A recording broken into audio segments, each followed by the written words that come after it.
Hey there, pretty people, and welcome back to Enigmatica 6 Expert. Last episode, we embarked on a short journey to the Nether, and we returned home with some new valuables. Today, I want to shift our focus on something more technological.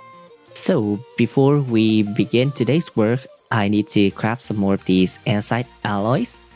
And by now, I suppose you know the drill. Grab some TNT. Grab a few zinc ingots and a lot of andesite. This should be good.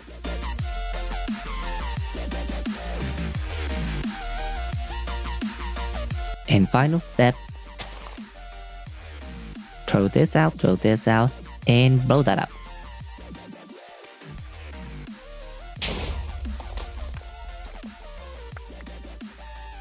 So, now that we've crafted an extra stack of andesite alloys, we can now make our advance into create. And before we actually get started, I want to complete the gate quest first. And we've got our gearbox, and this gate is complete. And now I want to make our first ever machine that runs on rotational force. And that would be the mechanical press.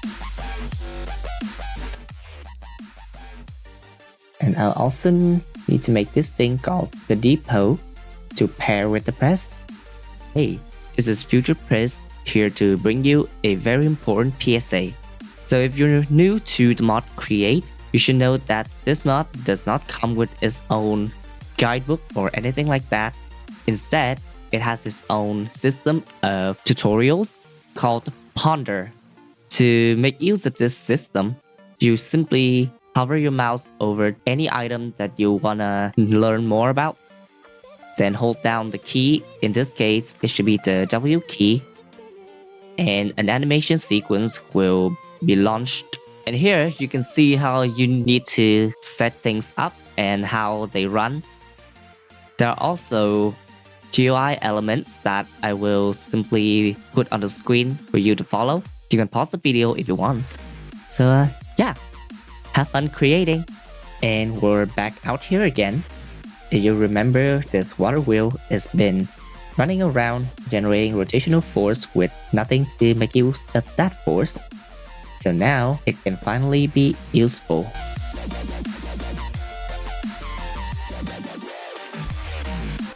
And now this thing is functional, and I can show you by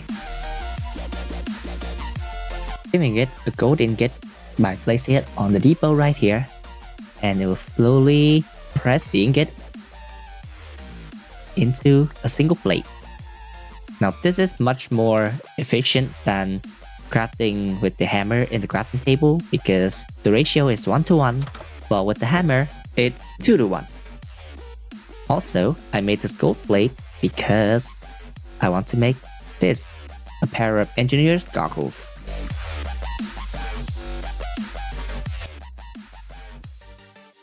With these goggles, you don't actually have to put them on your head. You can still do that if you wish to, but it should still work just fine if you just put it in the goggle slot when you open this Curios menu with this button. And now it's in place. Let's see it in action. So now that we have the goggles on, you can see that this water wheel right here has a kinetic stress capacity of 128 stress units, and this mechanical press is using exactly 128 stress units, which is why I did not make it any faster than this. Say if I actually did that, the system would be overstressed because this press is having an impact of 256 stress units, and this water wheel can only take up to 128. So what that means for us is we need an upgrade.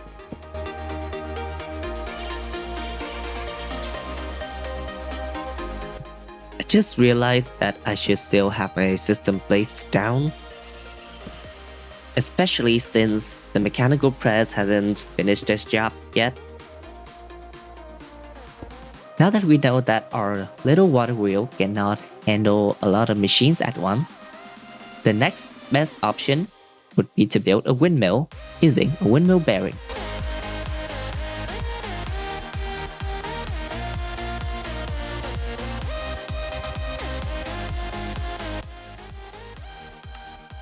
And there we have our windmill bearing, aka the heart of a windmill. Now to fully construct a functional windmill, I would need to grab some more radial chassis and a lot of sail frames.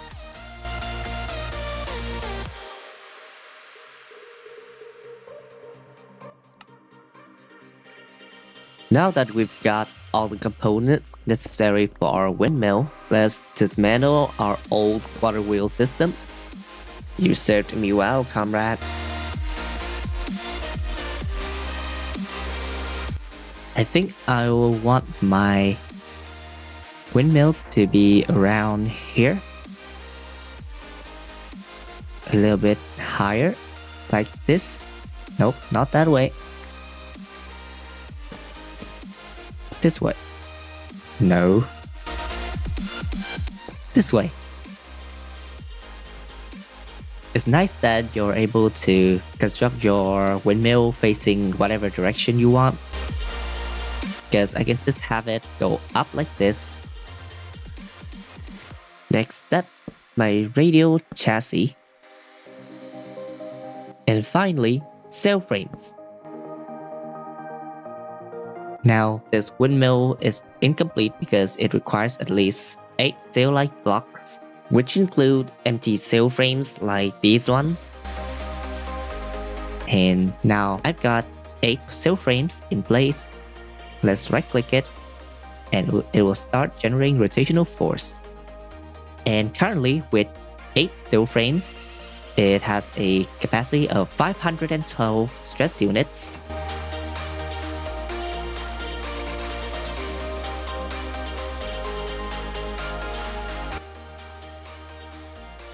So now I've got a 3-block tall and 3-block out windmill.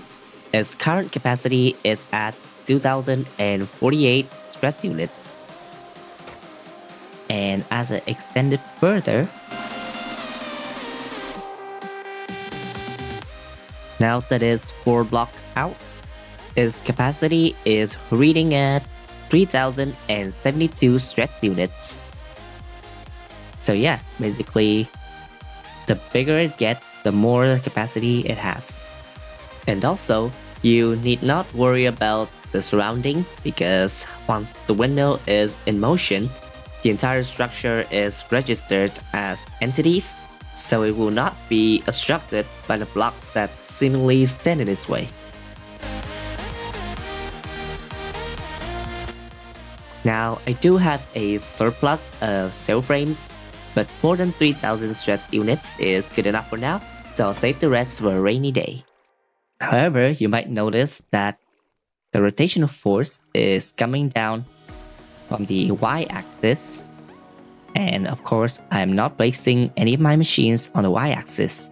So what I can do is I can take this gearbox, flip it into a vertical gearbox, and then place it right where the bearing is outputting rotational force, and now the rotational force is being transferred to different axes.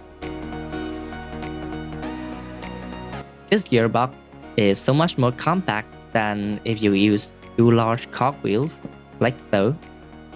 It's a pretty handy machine. Well, if you could call it a machine. Now let's begin speeding up and channeling the rotational force.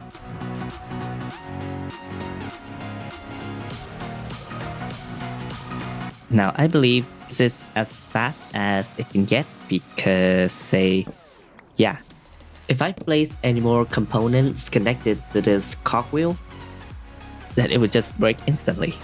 So yeah, this is as fast as it can get with this gear. So it's time to bench it out and connect it to my machine. And now this mechanical press is generating 1536 stress units, which is nothing compared to what my windmill is capable of. Now I might just place it down and let it do its job. Say I'll put this lead ingot here. Almost instantly. Next, I want to show you a little automation we can do with what we have now. And first, I will need to make a mechanical belt. As well as some chutes and a funnel. I'll also craft 2 more chests. So, we know that the depot is where we place items on for the machines to work on them. But we can also use the mechanical belt.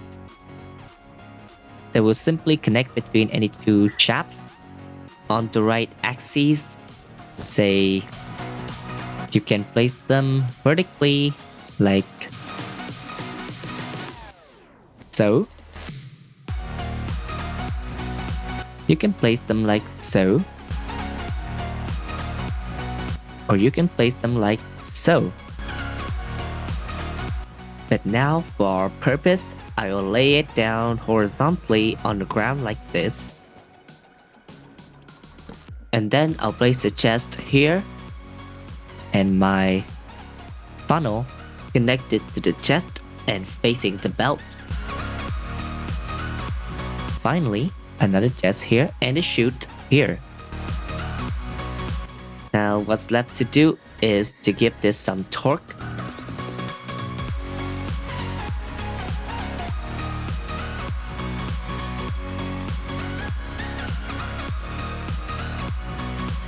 And now with a setup like this, I can put some iron ingots in. The funnel will pull them out onto the belt. The items will be stopped once a valid machine is found on the belt, in this case, the mechanical press. And if there's nothing to catch the items at the end of the belt, they will just fly off. And now if I place it right here,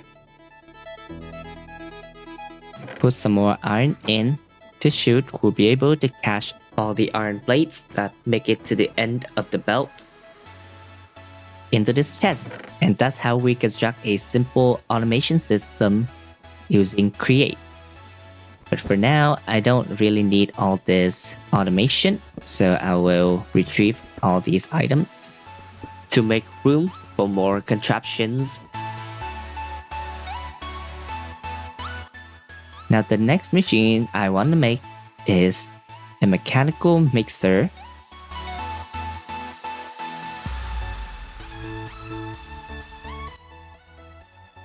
And a basin to pair with the mixer. And now, if you recall last episode, we did retrieve a blaze burner, and now it's time to put it to work. I'll place the burner over here, put a basin on top of it, and finally, a mixer all the way up here. Now to connect it to the whole system,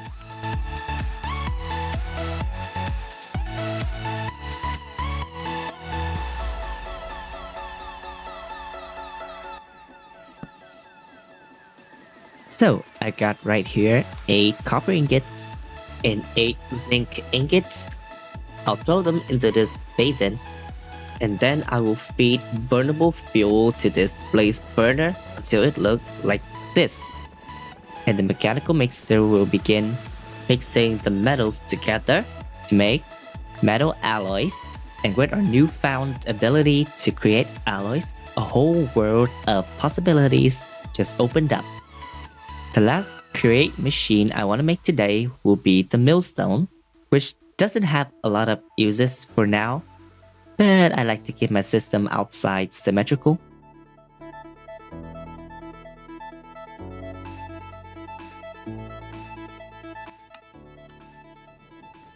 And once again, connect this to the system.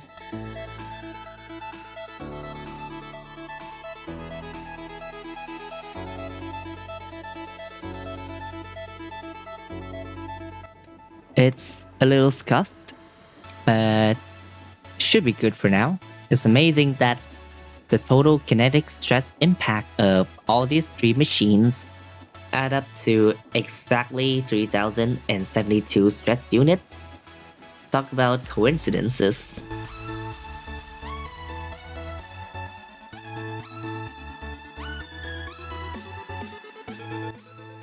So the next thing I want to do in this episode has a lot to do with this little system over here. So over the last few episodes, it has served me pretty well, but I think it's time we get an upgrade. So the first upgrade will involve crafting 2 more machines, a redstone furnace, and an induction smelter.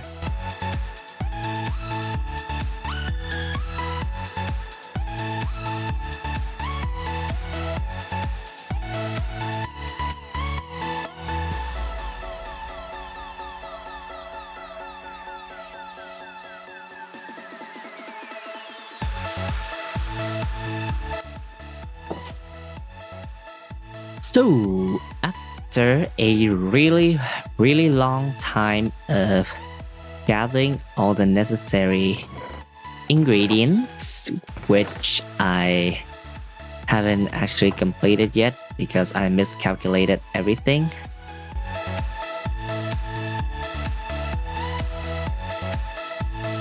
And now, at long last, we can finally create the 2 machines and be done with all this material hoarding. So we've got our machines, but how would we get the power for them to run? Like, do I just make more of these Starling Dynamos? No, that would take way too much time, and besides, this thing can generate more power than a single machine could consume. So that means it's time for power transfer. So the most feasible method of transferring power right now is by using these wire connectors and these wire coils. So yeah, some more running around for ingredients, I guess.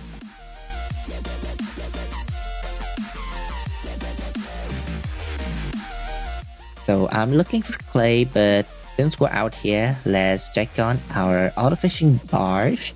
And wow, it did a pretty good job.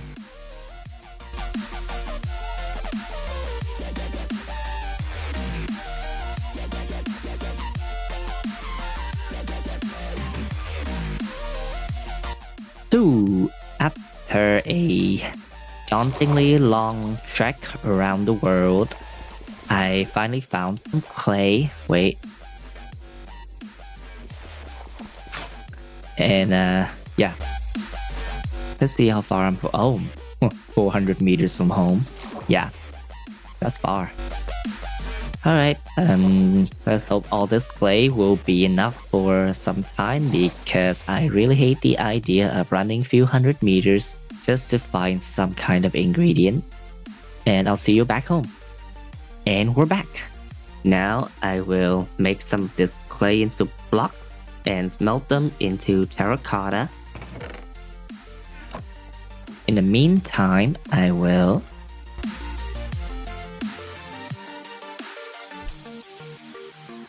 And now, while waiting for all the clay to be processed, I want to make a crescent hammer. It's basically a wrench, and you can rotate blocks with it, and you can pick up machines without having to break them. Alright, so now I would want to clear this area out a little more. I will place the dynamo facing inwards and then place my machines outwards this way, like this. So now I've got my terracotta. I want to make a set of wire connectors. Let me compress all this clay into blocks for storage. And also some relays.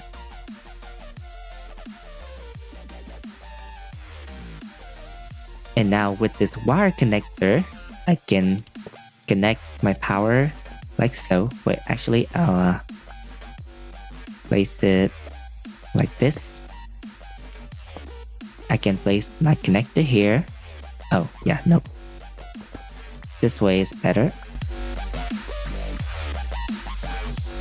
Alright, again, place my connector here. And place my relay here. And 2 more connectors on each of the machines. Now what I can do is connect this like so. Just right click on the connectors and the relays. Now the main reason why I have to make a relay is because you see, if a connector already has a wire attached to it, I cannot attach anymore. And the relay can be connected to multiple wires. Also, the reason why I placed my dynamo facing inside the wall is because let's give it some fuel so that it's generating and outputting power. Now watch what happens when I touch these wires. I get stung. So yeah, this placement is purely for safety measures. And this furnace won't be necessary anymore because I have a better furnace that runs on electricity and also much faster.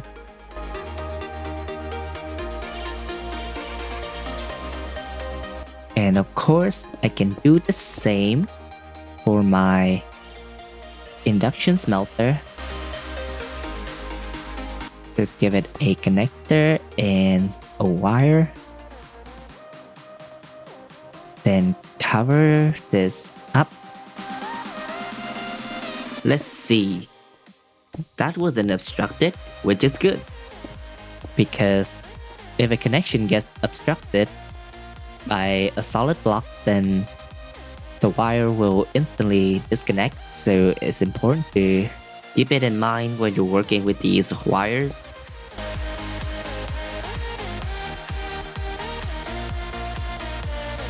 And it's much cleaner now. I think I'll also give this a little output. Wait, not like that.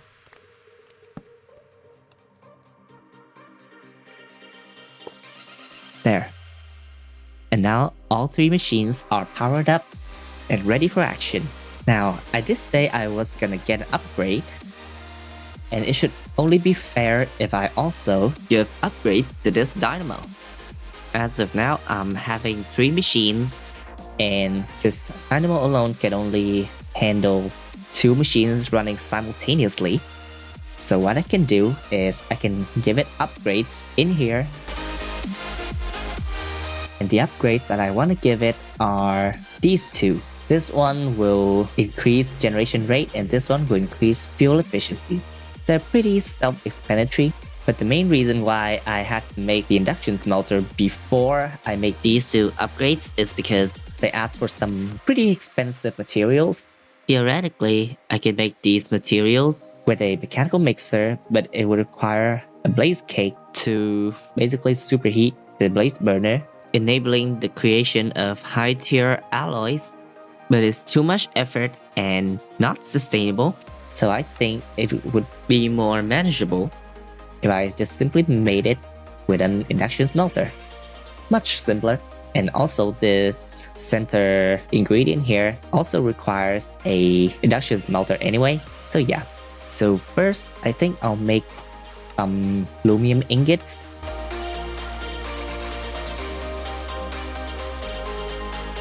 While we work, let's also process some more copper because I'm running low on that. Okay, so the ratio would be 1, 3, and 2. So if you look in the JI tab, you can see how much energy is gonna take to complete one operation. Right here, it takes 12,000 RF, and the current rate is at 20 RF per tick, which means it should take about 600 ticks, which is equivalent to 30 real-life seconds to make these ingots. So yeah, I'm not gonna wait for all that to be complete. I'll just make my signal next. Should also be, yeah, this is 1, 3, 4. These also take 30 seconds to make, so we're gonna be here for some time. I'm currently having all 3 machines run at the same time, and you can see this dynamo is depleted of power, and these 3 machines are also slowly losing energy. Now the induction smelter has stopped working, so the remaining power should go into these 2.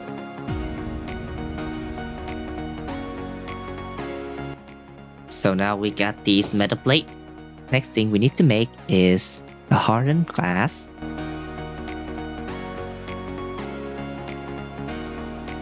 Do I really have no obsidian left? I recall mining a lot before I went to the nether.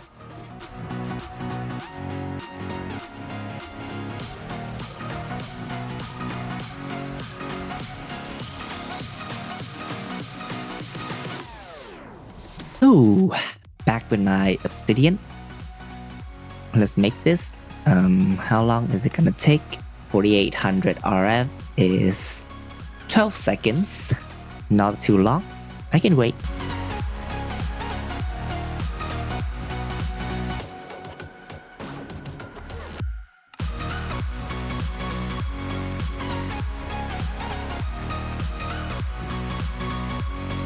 And 2 more augments. Whew, that took a while. And now when I give the dynamo these 2 augments, max production is at 120 RF per tick, and of course, the fuel is also being burned much faster. And yeah, we now have a very neat looking upgraded machinery at home. And with that, today's episode comes to an end. Thank you all for watching. I hope you enjoyed today's episode, and I will see you all again very soon. Until then, take care.